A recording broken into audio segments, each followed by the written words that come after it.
Harihara Veeramallu cinema Pawan Kalyan గారు నటించిన picture చాలా అద్భుతంగా ఉంది. ఎక్సలెంట్గా సీనరీస్ కానీ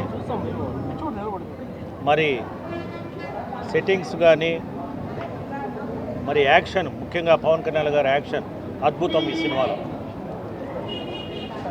ఏ వర్గాన్ని కించపరచకుండా ఈ సినిమా చేయటం జరిగింది. ముఖ్యంగా గమనించాలి, కొంతమంది వైరల్ చేస్తున్నారు కొన్ని విషయాల్లో. మనం ఎప్పుడు కూడా ప్రేక్షకుల పాత్ర వహించాలి. ఏ సినిమా బాగుంటే అది బాగుందని చెప్పాలి. అది ఎవరైనా ఉన్ని, ఏ యాక్టర్ అయినా ఉన్ని.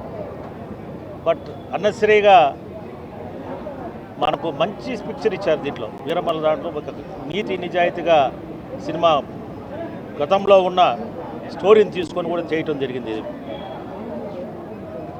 మరి హీరోయిన్ కూడా అద్భుతంగా నటించారు ఈ పిక్చర్లో, ఉండేది చెప్పాలి. కాబట్టి ప్రతి ఒక్కరు కూడా ఏది ఏ కులానికో కానీ ఏ జాతికో కానీ విరుద్ధంగా సినిమా కాదు ఇది. ఎవరు కూడా అందరూ చూడొచ్చు. మైనార్టీలు, ముస్లిమ్స్, క్రిస్టియన్స్, హిందూస్ అందరూ చూడాల్సిన పిక్చరే ఇది. దీంట్లో ఏమీ కుల మీద ఏమి లేవు.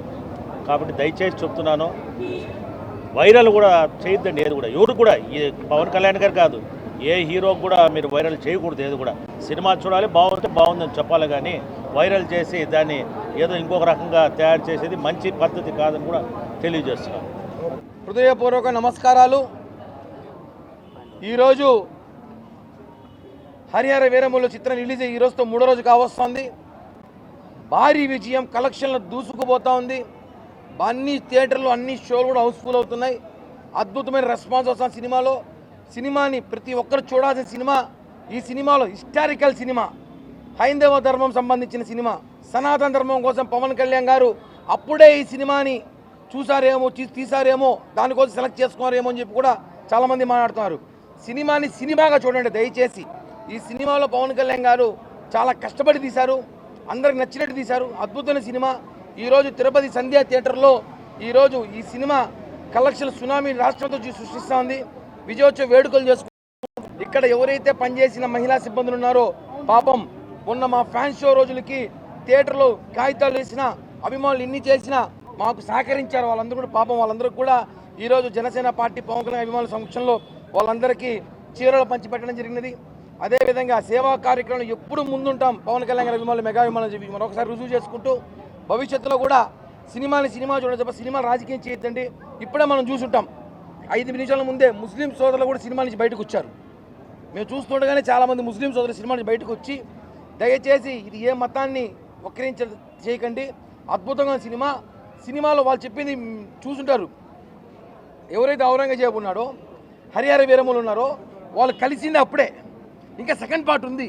సెకండ్ పార్ట్లో ఏమైనా ఉంటే అభ్యంతరాలు ఉంటే మాట్లాడదాం తప్ప ఇప్పటికైతే పార్ట్ 1లో మాకేం అభ్యంతరం లేదు. ముస్లిం సోదరులందరూ కూడా సినిమా చూడండి, అద్భుతంగా ఉంది. కేవలం పేటీఎం కూలీలు, వైసీపీ పేటీఎం కూలీలు వాళ్ళ ప్రచారం తప్ప ఇక్కడ ఏమీ లేదు. వాళ్ళని బుద్ధి చేయట్టు పేటీఎం కూలీని చెప్పుదో కొట్టినట్టు ఈరోజు ముస్లిం సోదరులు కూడా సమాధానం చెప్పినారు. చాలా అద్భుతంగా ఉంది. అందరూ చూడాలి సినిమా చూడండి. ఈ సినిమా మాకున్న అంచనా ప్రకారం 500 కోట్ల బడ్జెట్ దాటుతుందని కూడా సమాచారం ఉంది. కాబట్టి ప్రేక్షకులందరూ కూడా మంచి అద్భుతమైన సినిమాని మిస్ చేయొద్దని చెప్పి కూడా తెలియజేస్తున్నాం. అంబటి రాంబాబు మాట్లాడుతూ సినిమా టికెట్లు పెంచారు. కిరణ్ గారు, అంబటి రాంబాబు మాట్లాడుతూ సినిమా టికెట్లు పెంచారు, తెలంగాణలో పెంచారు, ఆంధ్రాలో జీవో తెచ్చి అదే పని పెంచారనేసి కామెంట్ చేశారు అంబటి రాంబాబు గారు. ఇప్పుడు మేము పెంచామని చెప్తున్నారు, మీరు తగ్గించినప్పుడు ఎవరు చెప్పారు? సినిమా 5 రూపాయలు 10 రూపాయలు సినిమా చేశారు పవన్ కళ్యాణ్ గారి సినిమా. అప్పుడు నిత్యావసర వస్తువులు, పెట్రోలు, డీజిల్, బియ్యము, సిమెంటు, ఇసుక అన్ని రేట్లు పెంచారు. సినిమా టికెట్ తగ్గించేస్తే నిత్యావసర సమస్య తీరిపోతే కాదు. ఇది కేవలం సినిమా అభిమానుల షో కోసం బెనిఫిట్ షో అనేది కొత్తగా రాలా. 30 ఏళ్ళ చరిత్ర బెనిఫిట్ షో అనేది. అభిమానులు ఒక సహాయ నిధి కోసం బెనిఫిట్ షో వేస్తారు. దానికి వేసిన షోకి టికెట్లు పెంచుకున్నాము. అవి కూడా ఎవరు డబ్బులు కొనుక్కుంటున్నారు, కొంతమంది కొన్నారు, కొంతమంది మేము ఫ్రీగా ఇచ్చాం. మా అభిమానులు సినిమా చూడమని చెప్తాం. మేము ఎవరిని బలవంతం పెట్టో బెదిరించో తీసుకోమని చెప్పలేదు. కాబట్టి వైసీపీ వాళ్ళకి అది మాట్లాడే అర్హత లేదని చెప్పి కూడా తెలియజేస్తున్నాం. Right, thank you. For more videos like this, subscribe Big TV channel.